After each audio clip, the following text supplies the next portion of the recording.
Oke, siapa mau duluan? Saya Oke, siapa namamu? Sigit. Oke, Sigit. Apa ininya? Progresnya? Kemarin kan saya disuruh buat tabel data sama ini Bu, grafik. Ya. Ya, terus abis itu saya disuruh ngerunning data. Ya. Nah, saya Sudah dapat hasil runningnya? Iya, sudah dapat. Sudah dapat. Nah, terus menurut saya datanya emang aman Bu. Cuman saya kemarin masih kamu sekarang mau bahas hasil running data. Kamu sekarang mau bahas hasil running data kamu dengan saya? Iya Bu. Oke. Saya mau bilang keep dulu. Oh iya. Udah kamu running kan? Udah. Prinsipnya adalah karena kamu pakai apa? VAR. VECM. Stasionaritas sudah selesai. Iya. Oke, kemudian karena VECM berarti kointegrasi selesai. Iya. Oke, itu aja dulu keep ya. Oh, iya. Jadi hasil running data kita keep. Ya. Saya akan mulai ngecek bagaimana untuk penyusunan tinjauan pustaka. Soal Mendeley gimana? Mendeley? Iya Bu. Gimana soal Mendeley? Udah? Belum Bu. Oke, belum. Oke ya. Itu jadi tugas ya, Mendeley ya. Oke, sementara pakai menu reference aja. Ya. Kita buka satu file Word-nya namanya tinjauan pustaka ya, dan kita pakai reference. Dan di reference itu harus diisi. Oke ya, diisi. Kemudian di bagian tinjauan pustaka yang penting lagi, selain menemukan artikel internasional dan nasional ya, itu kan harus dicari, dan kalau sudah siap penilaiannya carinya di Mendeley ya, tinggal diambil aja ya.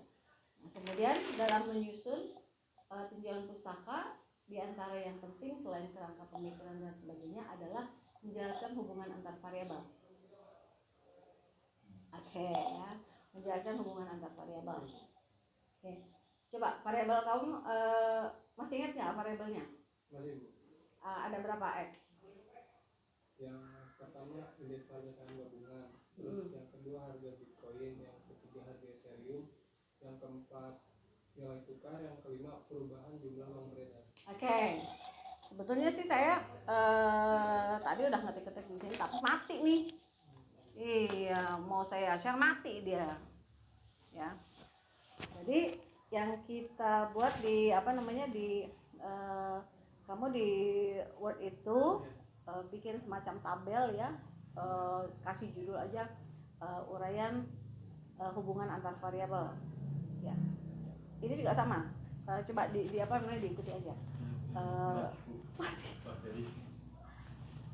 Sama dong sama gue. Itu berarti ini juga ya Bu, di tabel itu kayak variabel X-nya juga ditulis dari Iya. Terus kayak metode juga. Iya. Apapun metodenya, dalam menjelaskan hubungan antar variabel ini menggunakan konsepnya regresi satu arah. Iya, regresi satu arah. Karena kita masih di bagian tinjauan pustaka ini masih basisnya adalah teori. Kalau di hasil kita udah basisnya bukan teori lagi tapi hasil penelitian, hasil running data. Kemudian menjelaskan hubungan antar variabelnya karena ada, kalau di VECM itu ada uji causality ya. Maka dia akan menjelaskan apakah hubungannya satu arah atau dua arah. Itu nanti agak lebih banyak, tapi kalau di tinjauan pustaka diasumsikan hubungannya satu arah dulu. Gitu ya. Udah, buat tabel. Tabelnya kira-kira ada berapa kolom ya? Ada berapa kolom? Ini aja. Kolom variabel berarti X1 dengan X2, kemudian X1 dengan X3, X1 dengan X4, X1 dengan X5. Ada berapa X-nya kamu? Ada 5. Ada 5 ya, betul nggak? betul kan ya? Ya, itu kolom yang pertama. Berarti ada berapa baris tuh? Ada 5. 5. X1 sama X2, X1 dengan X3, X1 dengan X4, X1 sama X5. Berarti 4 baris. 4 baris ya. Kolom yang kedua kita kamu tulis ada 5 baris ya. Yang baris pertamanya judul ya. Yang baris pertama judul itu variabelnya. Yang baris kolom kedua nama barisnya adalah hubungan antar variabel. Udah. Oh, ada satu kolom lagi penting. Sumber referensi. Sumber referensi.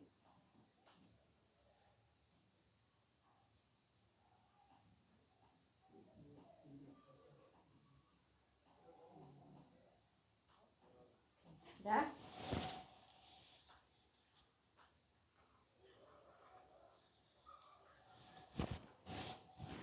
Kamu mati ininya laptopnya.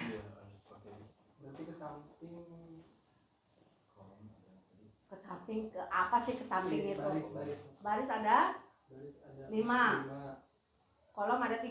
kolom ada 3. 3. Variabel, hubungan antar variabel sama referensi. Dah? Dah.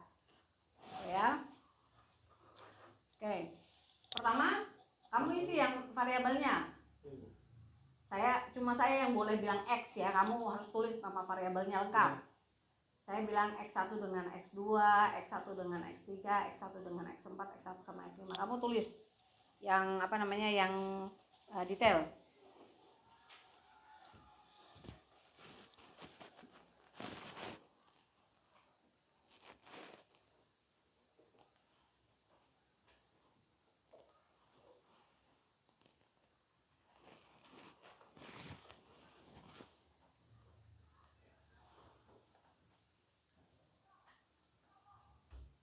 Nanti di bagian sambil ketik terus. Nanti di bagian referensinya kamu nggak tulis aja manual. Nanti kamu salin di rumah. Ya. Diingat variabel kamu apa. Ya kan? Bikin kolomnya sama kayak gitu. Ya. Bikin kolomnya. Ini mati listrik ini, tiba-tiba mati listrik. Jarang-jarang sih, tapi lumayan lah.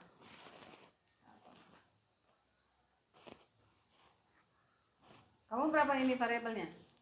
Ada 4, X-nya 3. X-nya 3, Y-nya 1 ya. Oke. Maka berapa baris? 4 baris. 3 kolom. Oke. Ya. Terus untuk referensi yang kamu kan moneter ya? Iya, Bu. Ya. Referensinya diisi dulu referensinya.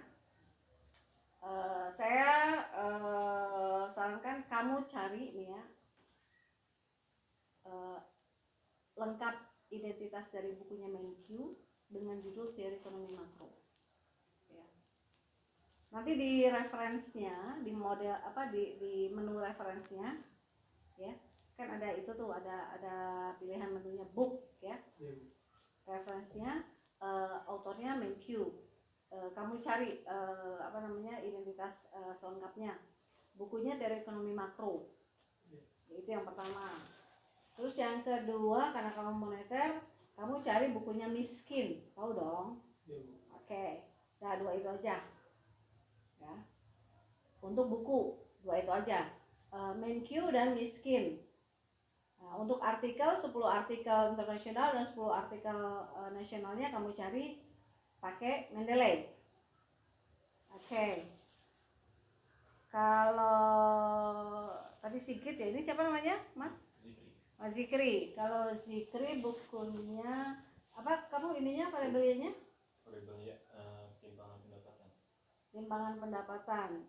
Berarti referensinya pakai MenQ sama Todaro. Ya. Nanti di menu referensinya dilengkapi ya. Jadi 2 buku itu MenQ karena kamu bicara kapasitasnya makro dan apa sih namanya kronologis pembangunan dari Todaro. Tadi variabel Y-nya apa? Ketimpangan pendapatan. Ya di Todaro. Pakainya indeks Gini. Ya ini sih di Todaro ada buku Todaro. Todaro kan bukunya ada 2 tuh, ada buku 1 buku 2. Ya. Dan itu nanti di referensinya itu dimasukin dua-duanya. Jadi Todaro ada buku jilid 1, terserah mau tahun berapa, sebaiknya tahun terbaru. Terus Todaro yang jilid 2 tahun terbaru.